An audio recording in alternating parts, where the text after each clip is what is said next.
চাল কুমড়ো দিয়ে এত সুন্দর একটি রেসিপি তৈরি হবে, এটা আপনারা না দেখলে একেবারেই মিস করে যাবেন। এইভাবে একবার বানালে কিন্তু বারবার খেতে মন চাইবে। আর এটা কিন্তু সম্পূর্ণ নিরামিষ পদ্ধতিতে। এই গরমে কিন্তু আমাদের প্রায় মাছ মাংস খেতে একদমই ভালো লাগে না। যদি এইভাবে নিরামিষ কিছু পাওয়া যায় তাহলে কিন্তু বেশ ভালো হয়, আর যেটা খেতে দুর্দান্ত হবে। নমস্কার বন্ধুরা, মায়ের রান্না অ্যান্ড ব্লগ চ্যানেলে আপনাদের সকলকে জানাই অনেক স্বাগত। আজ আবারও হাজির হয়ে গেলাম দারুণ স্বাদের রেসিপি নিয়ে। আমি আজকে তৈরি করে দেখাবো চাল কুমড়ো দিয়ে দারুণ একটি রেসিপি। এইভাবে রেসিপিটা তৈরি করলে কিন্তু ভাত রুটি দুটোর সাথেই অসাধারণ লাগবে। যে কোনো নিরামিষের দিনে কিন্তু খুব সহজেই এটা বানিয়ে নেওয়া যেতে পারে। খেতে কিন্তু অসম্ভব টেস্ট হয়।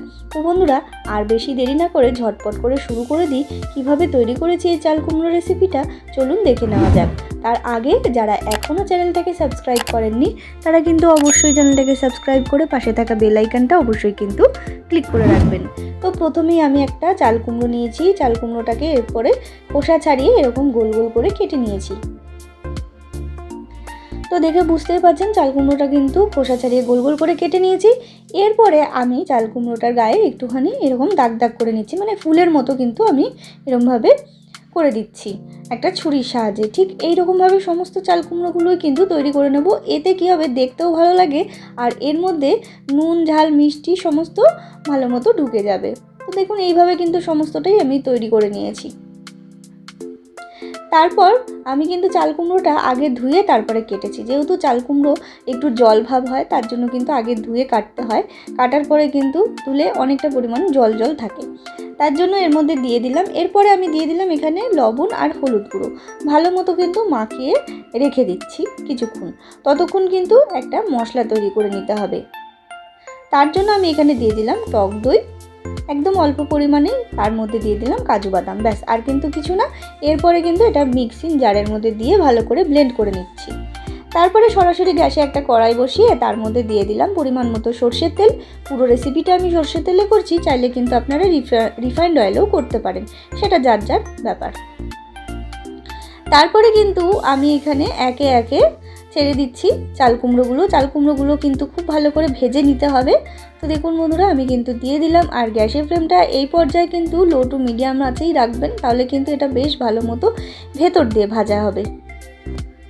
তো দেখুন বন্ধুরা, এক পিঠ কিন্তু খুব ভালো করে ভাজা হয়ে গেছে। আমি আর এক পিঠও কিন্তু খুব ভালো করে ভেজে নিচ্ছি।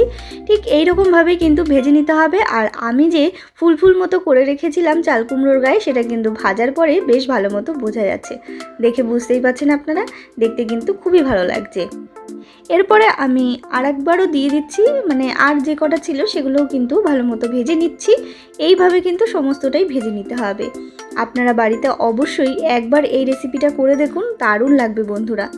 এই গরমের সময় কিন্তু অনেকেই নিরামিষ খেতে ভীষণ পছন্দ করে, অনেকেই কিন্তু মাছ মাংসটা খুব বেশি পছন্দ করেন না। তাদের জন্য কিন্তু এই রেসিপিটা একদম পর্যাপ্ত। বাড়িতে অবশ্যই এটা তৈরি করুন, খুবই ভালো লাগবে। তো দেখুন এরপরে কিন্তু আমি ওটাও মানে ওই চাল কুমড়োগুলোও কিন্তু তুলে রেখেছি ভেজে। এরপরে ওই তেলের মধ্যেই আমি দিয়ে দিচ্ছি গোটা জিরে, গোটা গরম মশলা আর শুকনো লঙ্কা দুটো মতো। এরপরে একটুখানি ফোড়নটাকে ভেজে নিয়ে এখানে দিয়ে দিতে হবে টমেটো পেস্ট।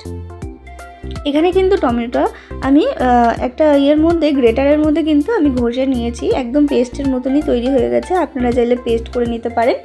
এরপরে কিন্তু দিয়ে দিচ্ছি টমেটোটা ভালো করে কিন্তু ভেজে নিতে হবে, টমেটোর কাঁচা গন্ধ যেন একেবারে চলে যায়। এরপরে দিয়ে দিচ্ছি জিরে গুঁড়ো, হলুদ গুঁড়ো, কাশ্মীরি লঙ্কার গুঁড়ো, ঝাল লঙ্কার গুঁড়ো, ব্যাস।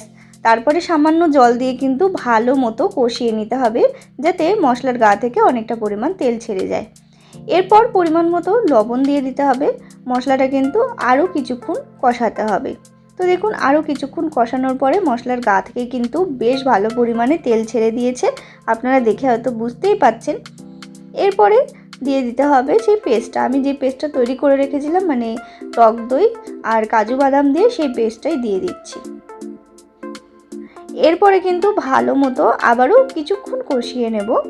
আর টক দই আর কাজু বাদামটা দেওয়ার পরে কিন্তু গ্যাসের ফ্লেমটা একটুখানি লো করে দেবেন, তাহলে কিন্তু পুড়ে যাওয়ার সম্ভাবনা থাকে। নাহলে আর কন্টিনিউ কিন্তু এরকম নাড়াতে হবে, যেহেতু টক দই আর কাজু বাদাম দিলে কিন্তু নিচে লেগে যাওয়ার সম্ভাবনা থাকে। তার জন্য কিন্তু কন্টিনিউ এরকম নাড়িয়ে যেতে হবে। তো দেখুন মশলা কিন্তু কষানো কমপ্লিট, মশলার গা থেকে তেল ছেড়ে গিয়েছে। এরপর দিয়ে দিতে হবে পরিমাণ মতো জল। পরিমাণ মতো কিন্তু জল দিয়ে দিয়েছি। এরপরে ভালো মতো আমি ঝোলটাকে কিন্তু ফুটিয়ে নিচ্ছি। আমি ঝোলটাকে প্রায় 5 থেকে 10 মিনিটের জন্য ফুটিয়ে নিয়েছি। এরপরে যে চাল কুমড়োগুলো ভেজে রেখেছিলাম সেই চাল কুমড়োগুলো কিন্তু একে একে এই ঝোলের মধ্যে দিয়ে দিচ্ছি। এরপর চাল কুমড়ো দিয়ে প্রায় আমি 7 থেকে 8 মিনিট এটা ফুটিয়ে নেব, তাহলেই কিন্তু এটা রেডি হয়ে যাবে। আর চাল কুমড়োর ভেতরে খুব ভালো পরিমাণে এই ঝোলটা ঢুকে যাবে। এরপর দিয়ে দিচ্ছি কয়েকটা গোটা কাঁচা লঙ্কা। আপনারা যদি ঝাল একটু বেশি পরিমাণ খান তাহলে কিন্তু আর দুটো দিতে পারেন। এরপরে ভালো মতো ফুটিয়ে নিলেই কিন্তু রেডি হয়ে যাবে এই চাল কুমড়োর রেসিপিটা। এইভাবে একবার করে দেখুন, দুর্দান্ত লাগবে বন্ধুরা। এরপর সামান্য পরিমাণ মিষ্টি দিয়ে দিলাম, যাতে চাল কুমড়ো একটুখানি জলসা ভাব থাকে, খেতে কিন্তু ভালো লাগবে না। তার জন্য মিষ্টিটা অবশ্যই দেবেন, মানে চিনিটা অবশ্যই দেবেন, তাতে নুন আর ঝালটা ব্যালেন্সে থাকে। আর দিয়ে দিলাম ঘি আর গুঁড়ো গরম মশলা, ব্যাস। আর কিচ্ছু দেওয়ার নেই। এরপর গরম গরম ভাত কিংবা রুটির সাথে আপনারা সার্ভ করুন চাল কুমড়োর এই রেসিপিটা। অবশ্যই চাল কুমড়োর এই রেসিপিটা একবার বানিয়ে দেখুন, বারবার খেতে মন চাইবে, এতটাই সুস্বাদু হয়।